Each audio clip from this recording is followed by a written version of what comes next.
You're listening to the Stable Management Podcast, where we discuss the barn management topics that you're passionate about.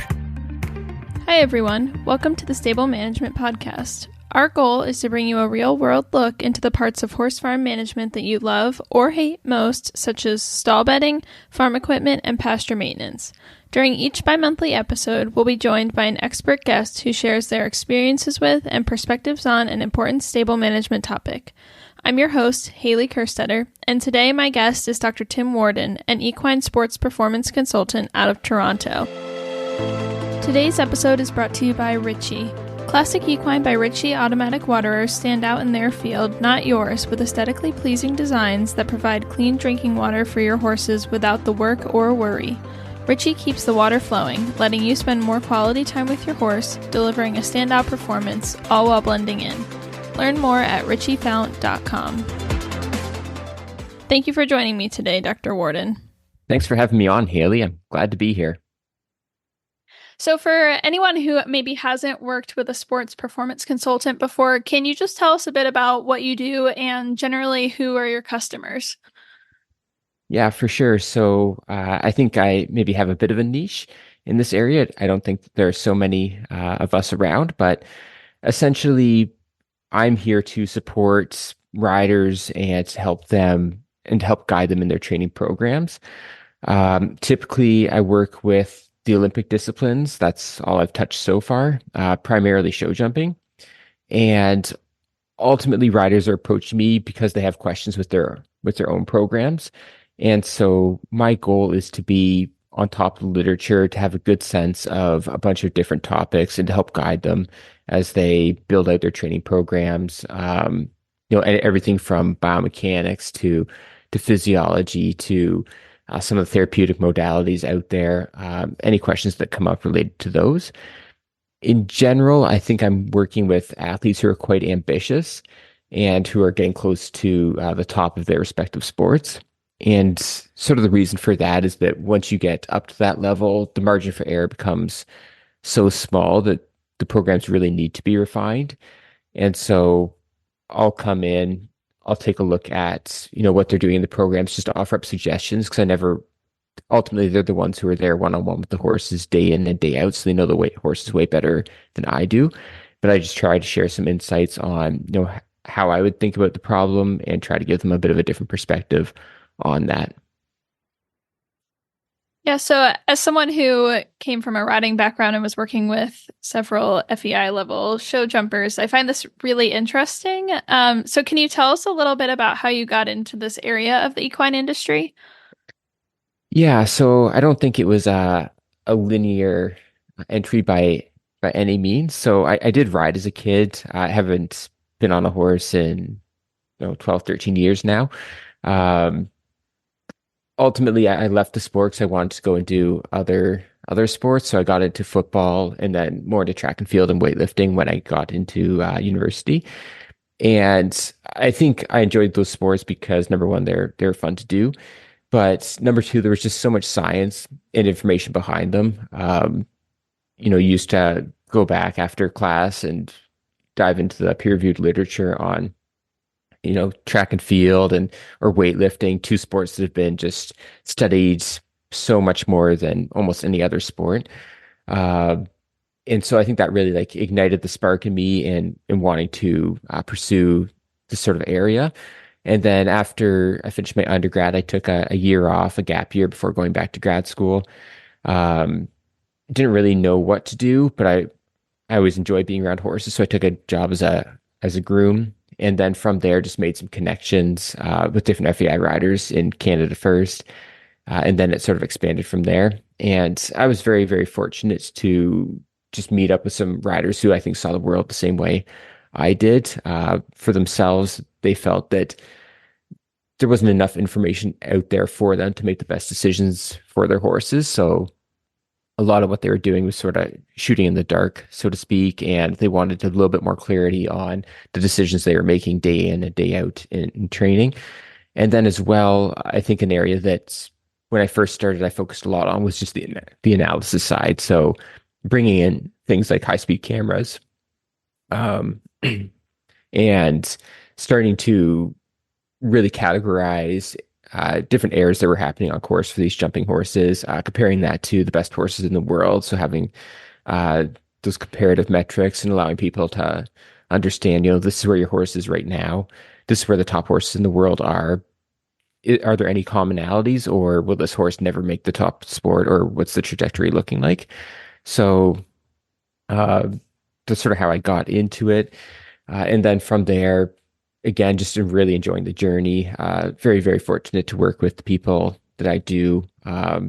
Getting to go to different conferences around the world, getting the opportunity to meet experts in their fields, and trying to integrate that information. And I think ultimately there is a lot of opportunity in the sport. Like I know, I think about like some of the articles you've written and some really great content you've put out there.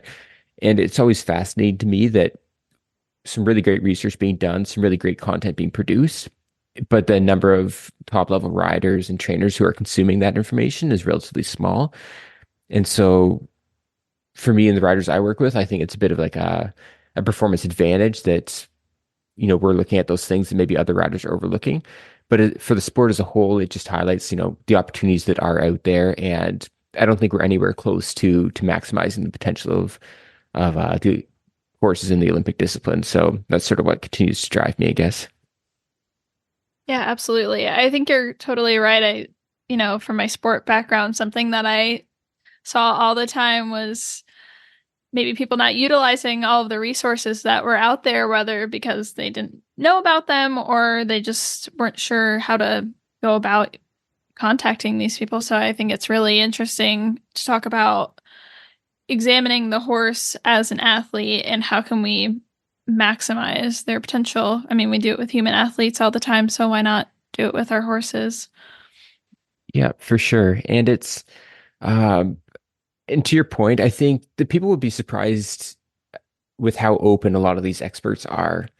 Like a lot of people I'll just reach out to like over email or social media and just set up a call. And I think most people are usually pretty receptive to that. Like if you go in with really good questions and you're genuinely interested in what some of these researchers or what some of these experts have to say, then I think that they're usually quite open. So I would encourage people to not feel scared and to reach out and ask those questions.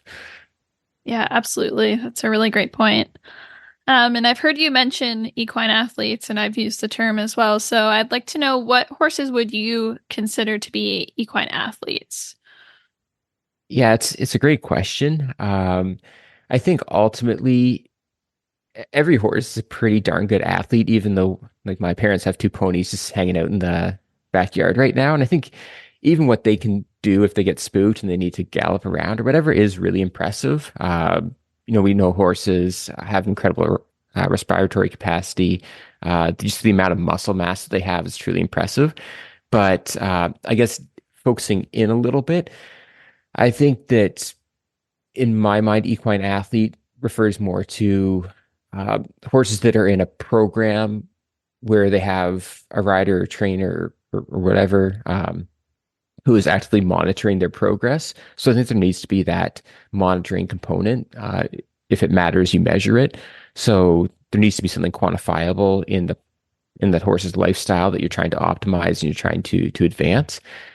And then I think as well, the competitive aspect. I think that's ultimately what drives innovation. And even if you're doing something very unique with your horse at home and maybe you don't go to actual competitions, I think that what's going to motivate people to go out and to answer some questions about their horses and to try to move those horses forward and to advance them really relates back to a little bit of that competition to want to go out and make sure what you're measuring today is better than what you measured yesterday.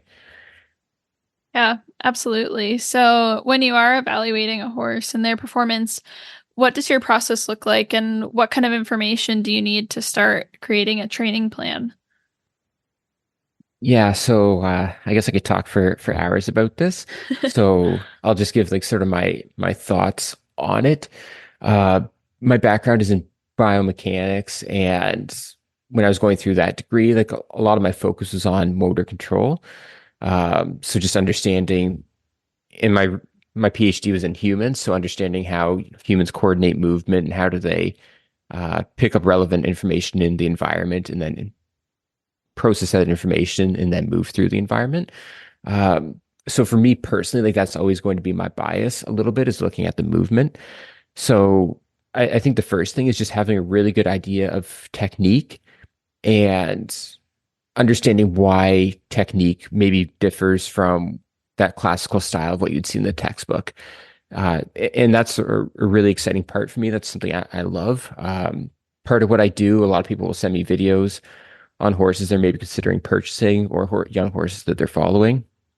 And it's that process of going through and trying to understand why does the young horse jump the way it does, or why does it move the way it does? Is there potentially some underlying issue there? Uh, does the horse seem intelligent just based on does it process information in the competition ring and does it move accordingly based on that? Or maybe it's an incredible athlete, but it's maybe not responding to the environment the way you'd want to. And like those are the horses I'm always a little bit nervous about. If you think about jumpers, for example, people get really excited about those horses that, you know, are a meter over a meter 20 jump every jump. But then the question is, why is it wasting so much energy? Because that's not efficient at all. It's beating up its body to the nth degree going and doing that. And so for me, I don't mind like the odd jump that's a major over jump, but for the most part, you start to question like why can't this horse figure out how to be more efficient because it can't over jump that much at meter 60. So I think that's one thing to think about. Um, Also, like there are four training variables that everyone is working with. So whether it's a jumper, dressage, a standardbred racehorse, anything, the only things you can change or affect are the exercises you choose. Number two is the amount of work you do, so the volume. Number three is how intensely you do that work. And then number four is the density. So how much rest do you build in versus the amount of work that the horse is doing. So that's something that I would encourage everyone to start working to quantify. Wearable devices are making that easier and easier, especially in the last 10 years. There have been some good devices that came out. As the technology advances, they're going to get smaller and smaller and more reliable. So I think that is something that we're going to start to see everyone eventually adopt. And it's not something that I ever want to drive the training, but it's just something that's nice to have in your back pocket that does measure, how fast the horse is going. It can measure heart rate to give you an idea of the intensity of work, or you can measure velocity to give an idea of intensity. It tells you, how much rest did the horse have in a workout versus the amount of work, all those types of things. And then, as I said, you could go on for forever, but a lot of it as well relates back to um, just understanding the horse that's placed in front of you. Some horses do really well with a lot of work. So those are sort of the rugged horses that just thrive doing with a high amount of volume, just like human athletes. You have those human athletes who can do a lot of work and they respond really well to that. For me personally, when I was more athletic back in the day, like that's the type of athlete I was. And then you would also have those athletes who are more like Ferraris. So they're really sporty, really explosive, but they can only do X amount of work. And you need to be really, really careful with the amount of work that you prescribe to them. Uh, Based on the horse's anthropometrics, that will also largely sort of dictate the type of training you do. Taller horses will have, different length of, tendon and muscle, obviously. Longer tendon load's very different than shorter tendon. So that's also going to impact, how quickly that athlete develops and the type of training you want to impose on it. So it's very, very multifactorial. I think, again, it just comes back to having some sort of model. Like for me, it's biomechanics for eventing or endurance horses and those types of things. Maybe it's more like physiology based, but just understanding what you do in training every single day is going to impact that model, and just being comfortable and starting to test yourself a little bit and saying, if I do a jump school on Tuesday with the horse, then I predict the horse is going to respond and it's going to be like this on Wednesday for the flat, and it's going to be like this on Thursday when I go and do gymnastic. And if your prediction doesn't come true, then you need to go back and understand what about that workout on Tuesday did not allow Thursday to move forward? So, uh, to everyone again at home, I'd encourage you to think about like a few metrics or a few things that you think are really meaningful in your stable and really meaningful for each horse, and monitoring those. Things like just like personality. How is the horse in the stall? Is it the type of horse that wants to interact when you go in, or is it the type of horse that goes to the back corner? When you run your hand over the horse's body in the morning, like is it sore and tender anywhere, or does the muscle always feel good? It's all of these sorts of things. And again, that's what's really exciting about it. And everyone has a little bit their own approach, and you get to be a bit creative and to try to figure out what works for you. Yeah, I like the idea of figuring out metrics that you can keep an eye on just on your own at home. I mean, I have a young jumper who just went to his first show last weekend, after having quite a bit of downtime over the winter, and then we brought him back, and this was his first show back. So for 2 or 3 days after that, you could tell he was exhausted. He was like a little kid who didn't get a nap. He was very tired. So, I mean, that's something that I know I can use as a metric for him in the future, is how visibly tired does he look. hmm and yeah, to your point, like that information is so powerful, and not to get too far off topic, but it sort of relates back to, I think, a lot of stables across disciplines in the industry right now are struggling a little bit to find staff, and I for sure understand why. It's very hard job for like grooms to take that on, and but I think it highlights a little bit just the challenge with, if you don't have a way to collect that information, and also the really good communication with the staff who look after the horses and the trainers and those types of things, then a lot of that can get missed. So, yeah, just so important to have a really good team around every horse. And it's something I wish that a lot of people focused more on, because, as you say, like for you personally, that information is so valuable. But I think a lot of stables that are really, really busy and have a lot of staff turnover, a lot of that gets missed, and it doesn't benefit the horse at all, for sure. Yeah, absolutely. When I was managing a barn of about 20 horses, that's not horribly big for a show barn. But it was important for us to all kind of gather at some point during the day and say, okay, who's not right and what do we think is going on? Because the groom might notice something while he's brushing the horse, and the rider might notice something while he's riding the horse. And okay, we need to discuss and figure out what exactly that means. So you're right, the aspect is so important, and I think that sometimes it gets missed. Yeah, definitely, completely agree. Today's episode is brought to you by Ritchie. Classic Equine by Ritchie automatic waterers stand out in their field, not yours, with aesthetically pleasing designs that provide clean drinking water for your horses without the work or worry. Ritchie keeps the water flowing, letting you spend more quality time with your horse, delivering a standout performance, all while blending in. Learn more at ritchiefount.com. What are some of the key aspects that you see in successful training and conditioning programs? Yeah, so I guess a few that are always top of mind. Like the most important one is recovery, giving the horse a chance, both mentally and physically, to rebound after competition or really intense training sessions. That needs to be the number one thing that everyone thinks about with the training program, making sure that's in there for the horse. Going on from that, I think that what trainers, the best trainers in the world, I think what they do really well is choosing exercises that put the horse's body in a position to be successful. I think that there are a lot of trainers who use external aids, so things like draw reins, different bits, and so on, to achieve the desired result. And ultimately, I don't think that number one, I don't think that those things ever last. I think a lot of times, as soon as that aid is removed, the horse will eventually revert back to what its body wanted to do in the first place. And as well, like, I think it puts a lot of stress on the horse. So to me, it's really interesting to sit there and hear those coaches and trainers work with horses where they know exactly what exercise to do to put the horse exactly where you want it.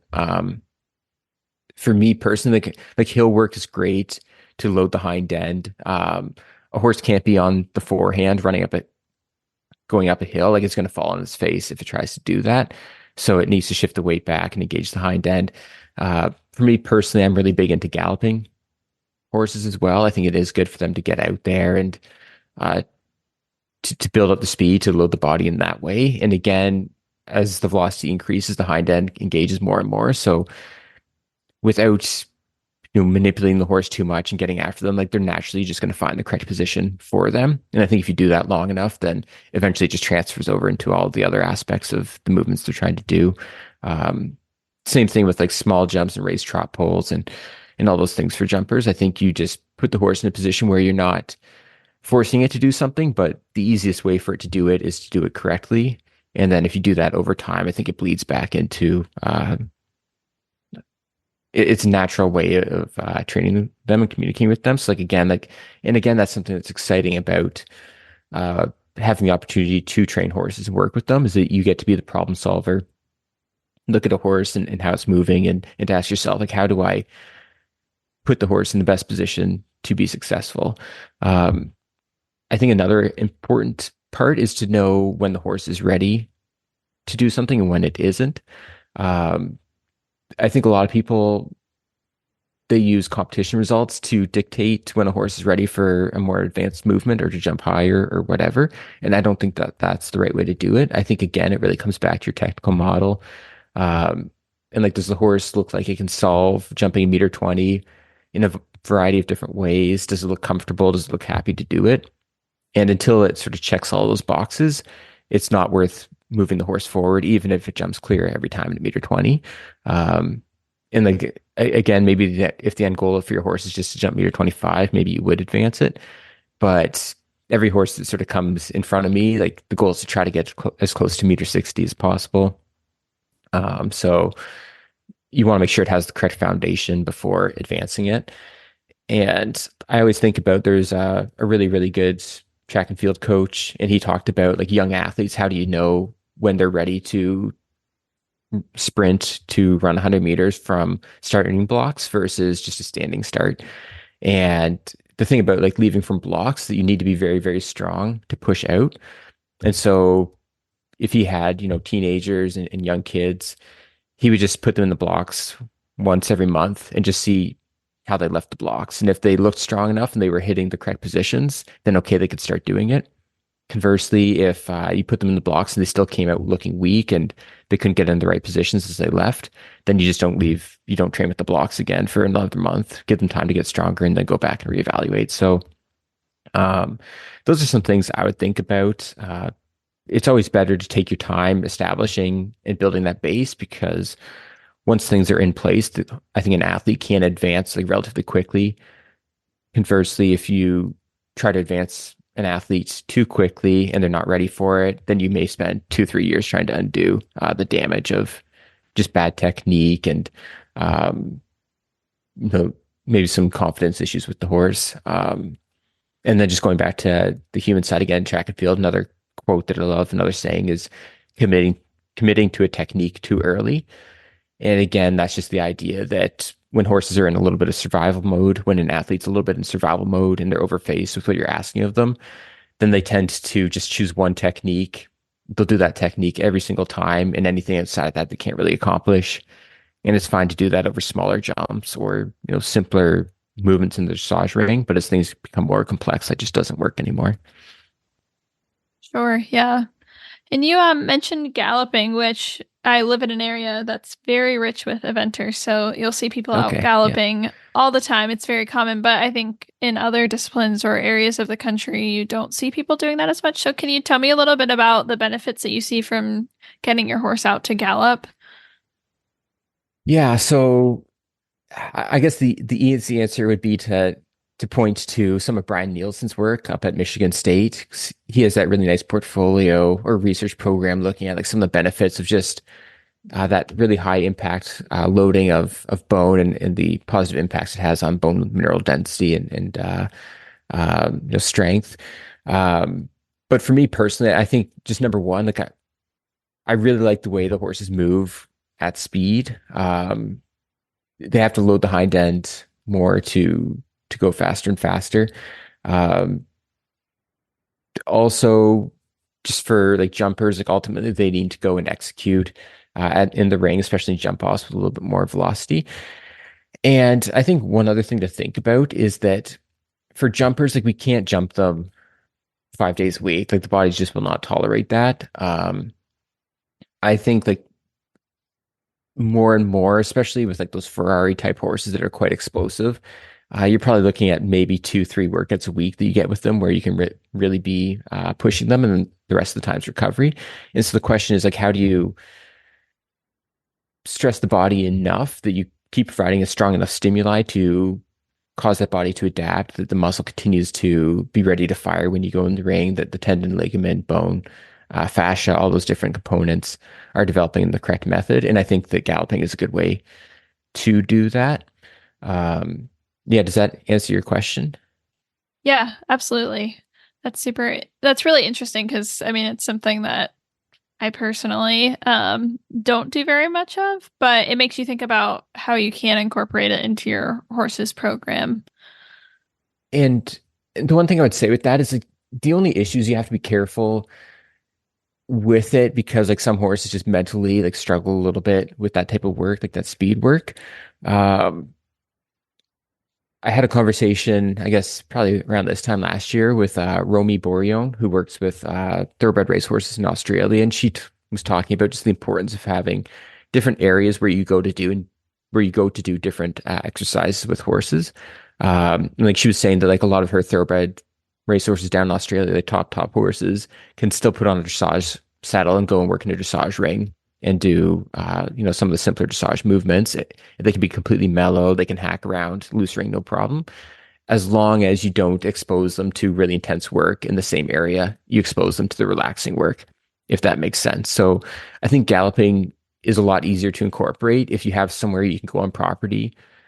Obviously, gallop track would be number one, but a field where you trust the footing, or even just a really big ring somewhere else on property where you can open them up a little bit so that the horse knows that every time it goes to the regular ring to work, it's not going to go gallop, so it doesn't get amped up in that way. So horses are very smart, and they begin to associate different environments with different types of work.